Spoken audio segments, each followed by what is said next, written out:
Hello, YouTube subscribers, and hello, Facebook. This is Harry Bryant back again with another video. Before I talk about the game between Michigan and Washington, I will first want to say to all the first responders that lost their lives to save as many people as they could 20 years ago on September 11th terrorist attacks. We will never forget your sacrifice that you have made.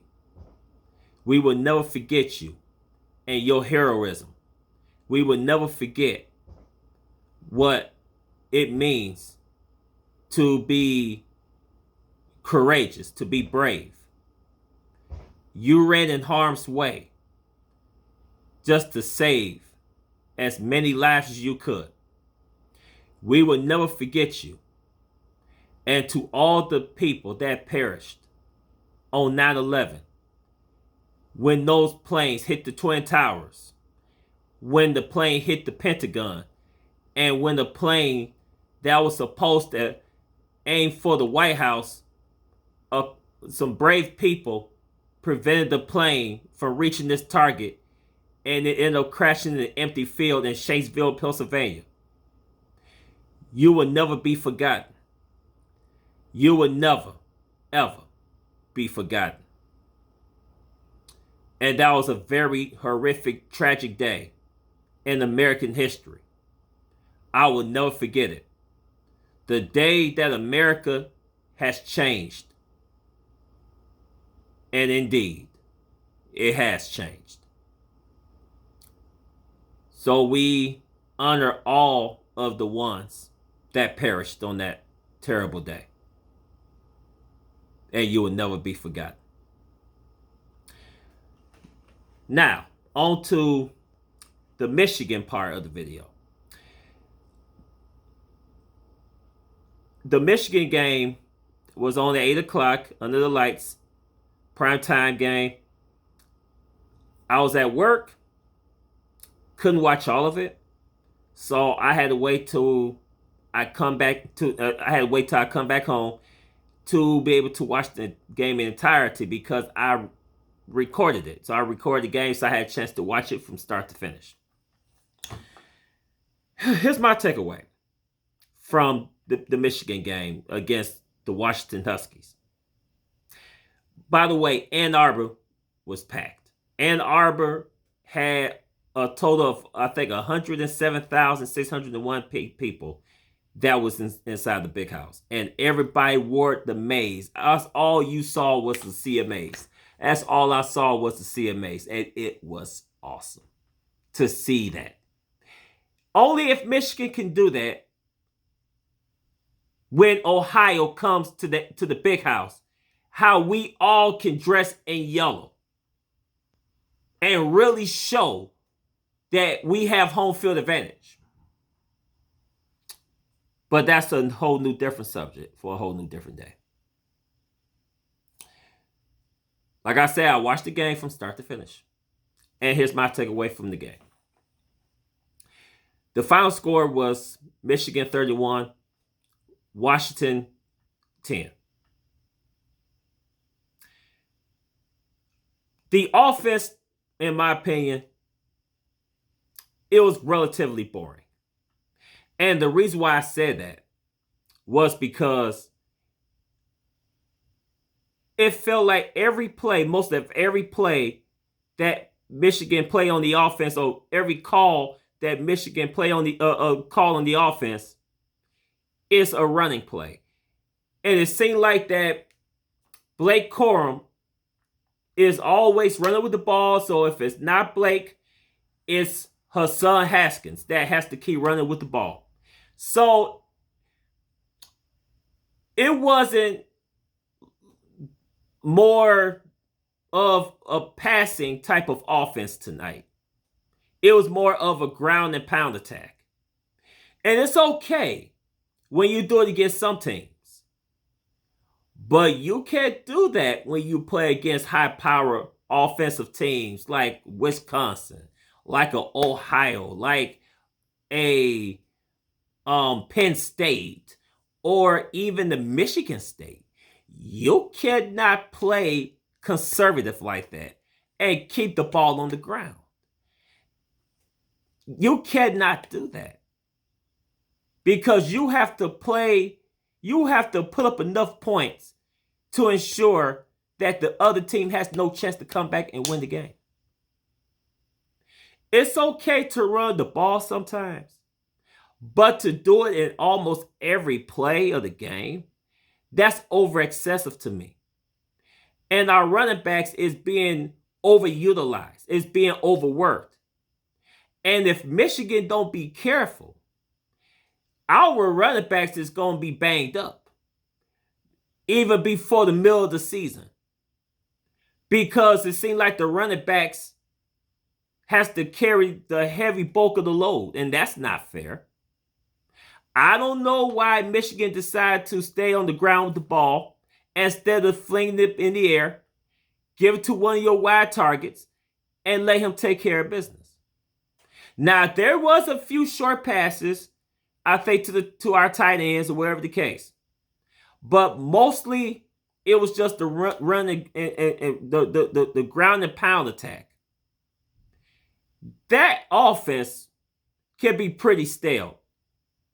Now, I'm glad Michigan won the game. I'm glad Michigan got the victory. Oh, and before I continue the video, continue with Michigan, I want to say this before I forget. Congratulations to the Oregon Ducks. They went inside the horseshoe, and they beat the number 3 team in the country. Hey, you already know who they are. They wear the scarlet and gray. And I was so happy when I saw the final score. Oregon 35, Ohio 28. They lost by 1 touchdown. And I was so happy that they lost. So congratulations to the head coach, Mario Cristobal, and your Oregon Ducks. Congratulations. What a wonderful win. We as Michigan fans, we enjoyed it. We enjoy seeing that final score. So I don't want to hear nothing about them going undefeated. And it might hurt them going into the college football playoffs because they got that 1 loss and they might end up getting more losses. But anyway, let me get back to the Michigan part. So congratulations to Oregon. So anyway, back to Michigan. I felt that our running backs were too overutilized. And they're being hit, they're being banged up. And I just hope that our running backs doesn't get too banged up before the middle of the season, that they cannot finish strong in the second part of the season. That's my concern with Blake Corum, with Hassan Haskins, with all of our running backs. You got to give K. McNamara time, and you got to give him opportunities to sling that ball down the field and look for a wide target. Because if you don't have a balance between the running attack and the air assault, what's going to end up happening is that our offense is going to be one-dimensional. So if you run the ball all the time, our opponents is going to plan on that to happen. And they're going to do everything they can to stop it. Stop the run, stop the run, stop the run. Because that's all Michigan kept doing. Running the ball, running the ball, running the ball. Occasionally, McNamara may throw a few slants. But other than that, it's not anything big or spectacular. I don't know because Ronnie Bell is out for the year and he was our best wideout on the team. I don't know what the case.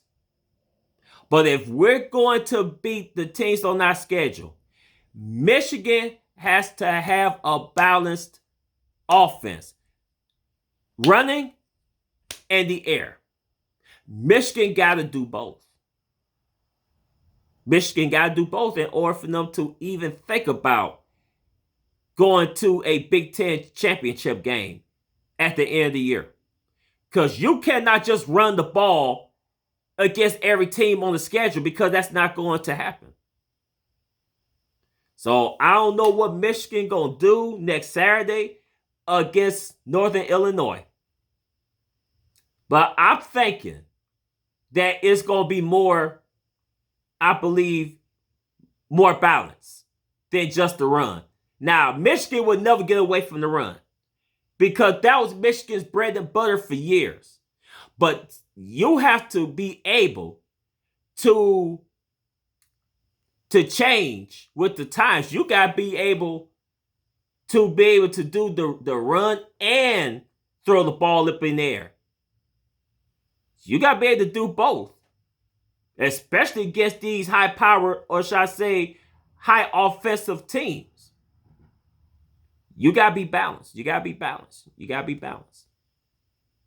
Oh, and by the way, next Saturday, if the Lord's wills, thanks to my wife, on my birthday, she bought me 2 tickets to be at the Big House. September 18th, next Saturday, when Michigan faced Northern Illinois. I will be at the Big House if the Lord's will, and I might end up doing a live video while I'm there at the Big House. There's no guarantee, but chances are I might end up doing the live video while I'm at the Big House. I'm not going to record the game because I don't want to get in trouble because of copyright infringement or whatever the case may be. But as a fan, I will be making the video probably. Okay, so let me go over stats as far as what Cade McNamara did and Blake Corum did. Now, passing yards. Cade McNamara, he was 7 to 15 attempts throwing the ball. He only threw for 44 yards in the air. Now, rushing yards. And that's how Michigan won the game. Now, Blake Corum, 21 carries, total 171 yards, 3 touchdowns. So, Blake Corum was the hero of the game. Jay Moody, our kicker, he hit, I think, he hit two field goals. So he did his part. But Blake Corum was the star of the game tonight. Scored 3 touchdowns. 171 yards total with 21 carries. Blake Corum looks real nice. But like I said, my concern is that our running backs are being overused. They need to have more balance. Let Cade McNamara do his job. Let him be better in him doing his job, and to ensure that the ball is being placed where his target is. And if you keep doing the running thing, how can Cade McNamara get better? Because he can't get better if you keep giving him the ball and he got to hand the ball to one of his running backs or the tailback. So how can Cade McNamara get experience? So that's my concern. So I'm glad Michigan won the game tonight. I'm glad they won. But Michigan got to have more of both the running and passing. You got to have a perfect balance of both. And let me not neglect the defense. The defense did okay. They had a couple stupid penalties. Taunting, I guess. No, they had a taunting call last week. No, they had a couple stupid penalties called against them. And rightfully so. But other than that, I think our defense did enough to prevent Washington from making a comeback. Because I noticed in the fourth quarter, that's when Washington started to gain their confidence after they scored that touchdown, and all of a sudden Washington felt that okay, now they're in the rhythm. Now they're finna make a statement. But thank God our defense stopped them. Stopped Washington from trying to make a game out of it. So to our defense, they're definitely getting better. Yes, a new defensive scheme, but under Mike McDonald, I think our defense is looking a whole lot better, and our defense can only improve as time progresses. Our offense can improve as time progresses. Jim Harbaugh looks more calm now compared to the previous years when he was on the sidelines. Jim Harbaugh looks more poised. He looks more happy, more calm. Now, 10 more games left. Anything can happen. So far, from what I'm seeing, our players is buying into this new system that Michigan is installing with, dealing with the culture of Michigan. And you can see the players, they love each other. They got each other's back. They will sacrifice for one another. They will fight for each other. And that's all you can ask for. Ask from a team. That's all you can ask for. That's all you can ask for. So, that's my takeaway from the game. It was boring offensively, but I'm glad Michigan got the job done. So, at the end of the day, all that matters is Michigan got the W. So, Michigan next week against Northern Illinois, and I will be right at the big house. And like I said, I might be posting the video live while I'm there. And so anyway, thank you for watching the video. And if you like the video, please subscribe. Please like the video, share it. It's going to help me. It's going to help my channel grow if you can share the video, or you can get those likes. Hit the notification bell to receive more of my content. So anyway, I'm going to wrap this video up because it's getting late. So the only thing I got to say is it was a good game. Both sides of the ball did a decent job.